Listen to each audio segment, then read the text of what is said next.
बहुत समय पहले की बात है। वृंदावन के पास एक छोटा सा गांव था। उस गांव में एक बूढ़ी औरत रहती थी। नाम था गंगाबाई। वह अकेली रहती थी। उसका कोई बेटा या बहू नहीं थे। बस एक छोटी सी झोपड़ी थी और उसमें भगवान राधा कृष्ण जी की मिट्टी की मूर्ति रखी थी। गंगाबाई रोज सुबह उठकर झोपड़ी साफ करती, तुलसी को पानी देती और फिर पूरे मन से राधा कृष्ण जी की पूजा करती। उसे जो थोड़ा बहुत अनाज या दूध मिलता, उसमें से थोड़ा ठाकुर जी को भोग लगाती और फिर खुद खाती। एक दिन वे मंदिर गई। वहां कथा चल रही थी। पंडित जी कह रहे थे, भगवान को सोने की थाली या महल की जरूरत नहीं होती, उन्हें बस सच्चा प्रेम चाहिए। अगर कोई सच्चे मन से भोग लगाए तो भगवान खुद उसके घर आ जाते हैं। गंगाबाई के मन में ये बात बैठ गई। उसने सोचा, क्या मेरे घर भी ठाकुर जी आ सकते हैं?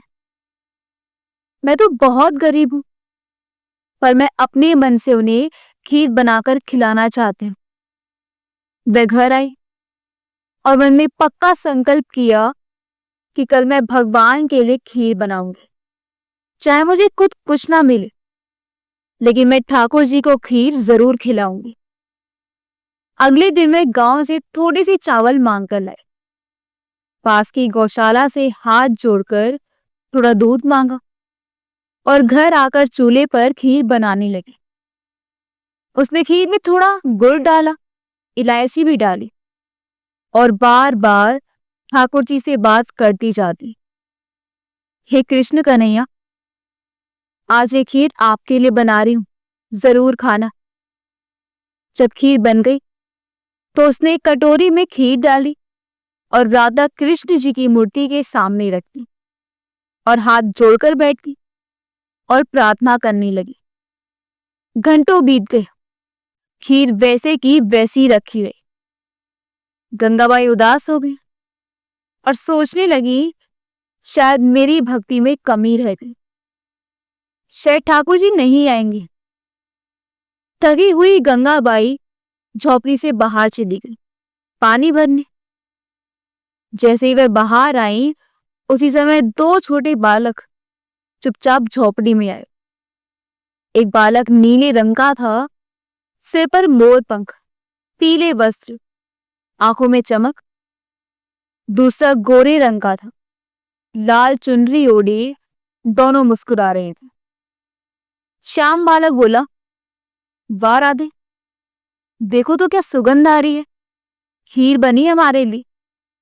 दूसरा बालक बोला, हाँ, आज हम इस प्रेम से बनी खीर का स्वाद जरूर लेंगे। उन्होंने कटोरी उठाई और खूब प्रेम से खीर खाई और कटोरा पूरा साफ कर दिया।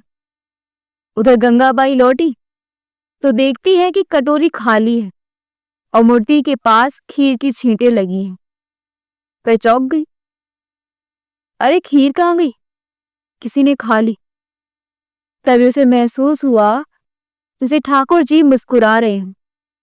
उसकी आंखों में आंसू आ गए। वो हाथ जोड़कर बोल उठी, हे राधा जी, कृष्ण जी, क्या आप सच में आए थे? मेरी खीर खाकर गए?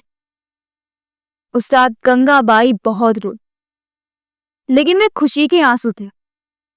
उसे यकीन हो गया कि सच्ची भक्ति से भगवान को बुलाया जा सकता है। अगले दिन ये बात पूरे गांव में फैल गई। बच्चे बूढ़े सब कहने लगे, दादी के घर तो खुद ठाकुर जी खीर खाने आए। अब रोज लोग गंगाबाई के घर पूजा करने आते। वहां भजन होता, दीप जलते और सभी का मन भक्ति से भर जाता। इस कहानी से हमें सीख मिलती है, अगर हमारे मन में सच्चा प्रेम और श्रद्धा हो तो भगवान को बड़े मंदिरों की जरूरत नहीं है। वे तो वहां आते हैं जहां भक्ति होती है, चाहे वो जगह कितनी भी छोटी और गरीब क्यों ना हो। प्रेम से बुलाओ तो राधा कृष्ण जरूर आते हैं। हरे राधा कृष्ण।